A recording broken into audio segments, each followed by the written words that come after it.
Hi everyone, it's Vicky here and welcome to another art journal video for Limor Webber designs. Today I'll be using these stamps. They are brand new stamps by Limor Webber and they were released by Indigo Blue. You can see the butterflies there as well as some of the long borders. I'll be using one of them for my layout today.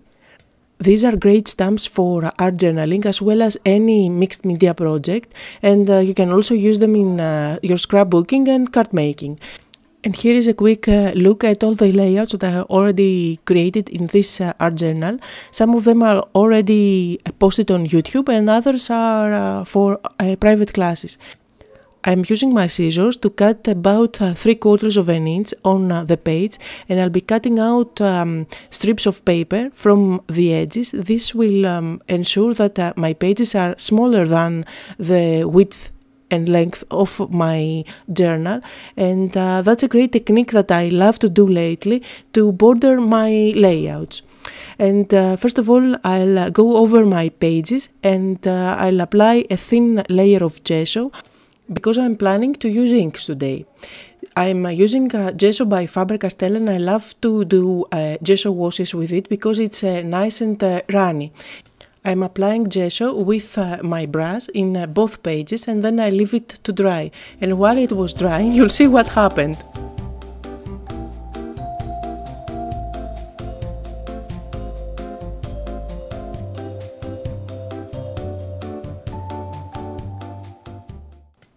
And here are all the inks that I'm going to be using to create my background. I'm going for a very crazy and colorful page today, so I'm a bit out of my comfort zone, but this is going to be so much fun. So I'm going to play with my inks. I'm applying first the yellow. I am applying ink with baby wipe, and it helps me spread the ink on my page as well as blend the colors together. I could have used my brushes as well, but I always think that using a baby wipe is faster and simpler than using a brush. I am following the rainbow colors, so I'll end up with a very bright and colorful page. And as I'm doing that, just to let you know that you can find a full list of supplies together with the names of the inks that I'm using just below the video in the details area. And here is the final outcome of the background. Very bright, very colorful and oh so ugly. So I'll be working my magic on it to bring everything together and create something out of this. For some interest and texture at the background, I'm stamping some text. You can use any stamp you have with text and just stamp here and there. And once that's done, you can see the result. I have used also archival ink, which is permanent, so no matter what I do on top, it will not smudge. And the inks are also permanent, so I'm safe by doing whatever I want on top of it. Now I have thinned some gesso with water and I'm adding some splashes, white splashes, all over the page. And if you take a look at my border, you see that I was very messy when I was inking the page, so I have all this color all around, but I don't really mind because I was planning to cover up the border with chalk ink. So I'm using this chalk ink, which is by Faber-Castell, and I love how the texture of it. I love how easy you can apply it. It's very runny and you can spread it super easy. And it also dries quickly. And you can see how great coverage it has. You can't see any of my mess at the back. Just because I'm very impatient and I can't wait for things to dry, I'm using my heat gun. And everything is dry now, so I'll go ahead and do the same thing on the back of the other page, covering up all the mess with my brush. And now that everything is nice and dry, I'll see what it looks like. And I really love how the color pops against the black background. To add even more texture on the background and bring everything together, I'll be using this stencil. This is a stencil by Prima, and I'll be using my chalk ink on top of it. You can use any brush to apply your paint, or you can use a finger dabber like I'm doing here. I find it really convenient and very easy to apply. And you'll see here in the corner how it looks. I just love the result, and I'll continue doing that to the whole page, and here is the result. I told you in the beginning that I was going crazy with this layout. And just because I couldn't stop with my background techniques, I went ahead and used one more stencil to add dots here and there with my whipped spackle. Now this is a product by Faber-Castell. It works like modeling paste and it adds dimension on my layout. I don't know if you can tell at this point, but I had so much fun making this page because I was using so many different products like whipped spackle, stencils, inking. I did some stamping later on and even embossing. And the idea when you do an art journal layout is to have fun. So I sure had fun with this layout since I combined every technique I could think of. At this point I'll be working on the border of my layout. I'll be using this stamp by Limor Webber and I'll stamp it all around the black chalkboard using Versamarking. Versamarking is a watermarking, and what that does is actually stamping with transparent sticky ink, and this will help me do some embossing later on. This is not an exact science and it doesn't have to be perfect. I just want to have some impression on the background. And once that's there, I'll go ahead and use my embossing powder. I'm using fine white embossing powder, and you can see how it sticks wherever I stamped with Versamarking. If you have never done embossing before, then you need to know that although this powder sticks where Versamark is, it doesn't stay there forever, so you need to set it. To set your powder, you need a heat gun that melts the powder so it sticks on your layout, and at the same time it adds a nice embossed look. So it's a great texture for art journal pages. I'm heat setting my powder here, and you can see how it becomes even whiter and brighter as it melts and sticks on the page. And at this point I decided that I want to stamp this butterfly at the edge of my page, but I do have that whipped spackle there, which will not allow for a nice impression, and that is why I'm using my spatula to remove some of the whipped spackle. You can see how nice I can fix problems and without actually destroying my background. And that's one of the many reasons that I love whipped spackle.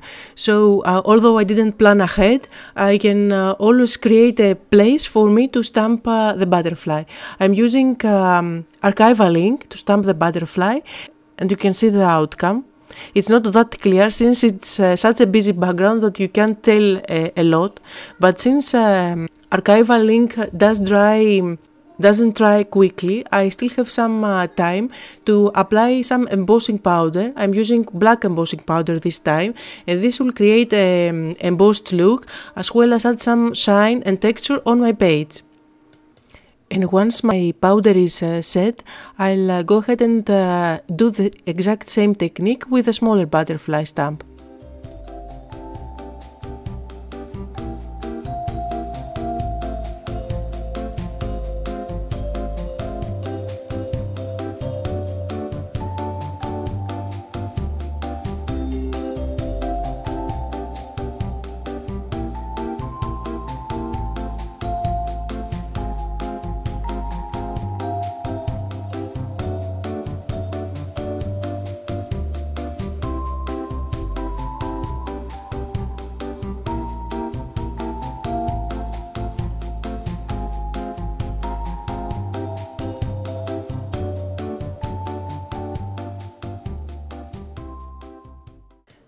This is scrap paper and I'm using some white ink, and actually this has a shimmer on it.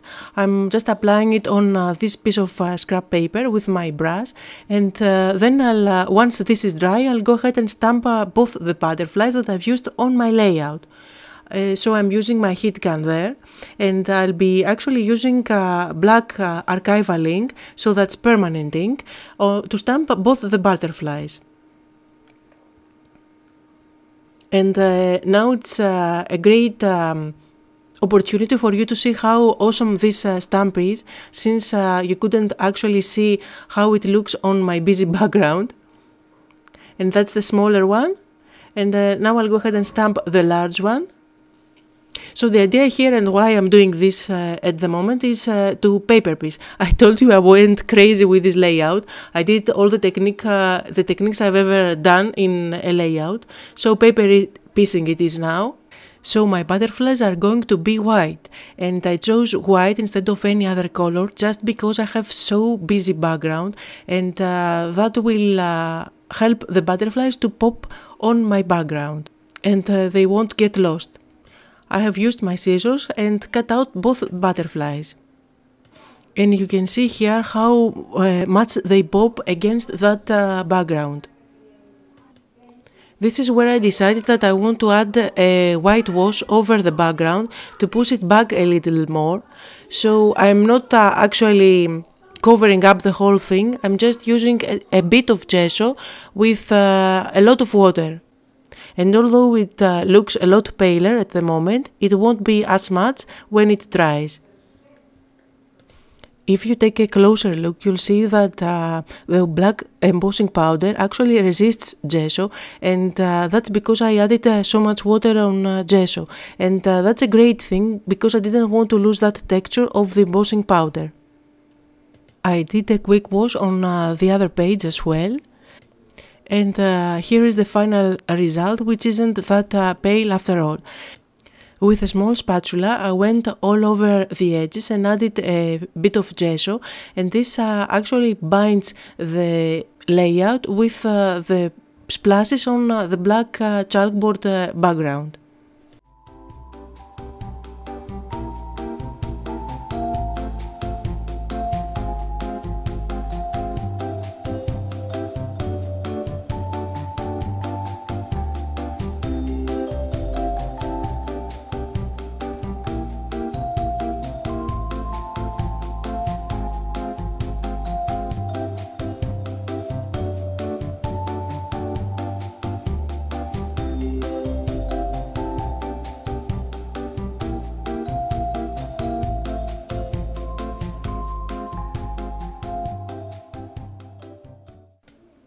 It's time to glue down my butterflies. I'm using gel medium and I'm sticking both butterflies on my layout.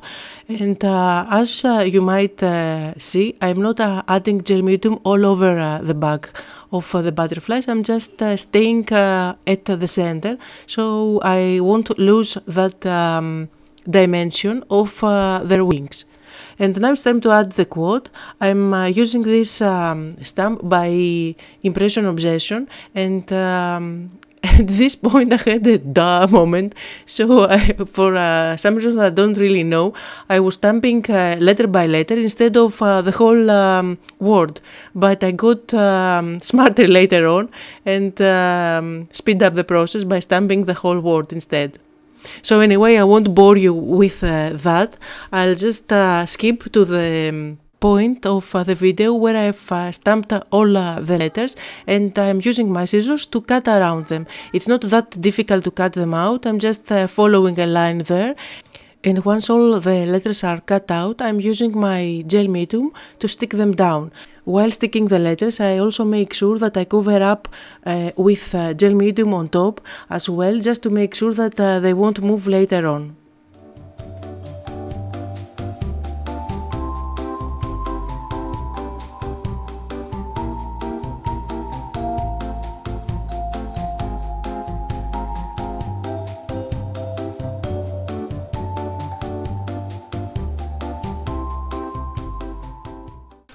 I had a couple of fountain pen tips.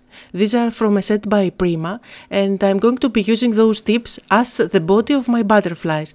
Again, I'm using my gel medium to stick them down, but before I want to get rid of all that black body, and I'm going over them with some gesso.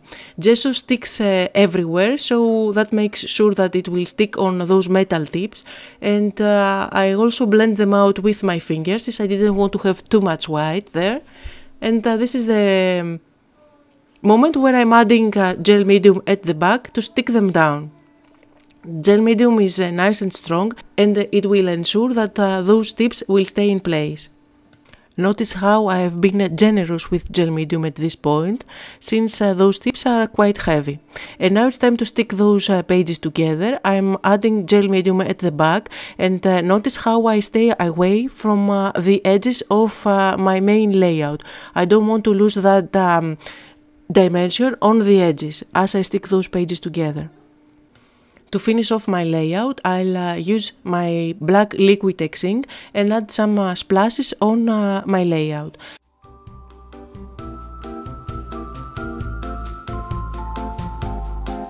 And that was the layout for today. I hope you had fun and got inspired while I was doing this packed of techniques crazy layout. And if you did, don't forget to give me thumbs up on my YouTube channel, as well as leave me a comment. All the supplies that I've used are listed just below the video in the details area. Thank you all for watching.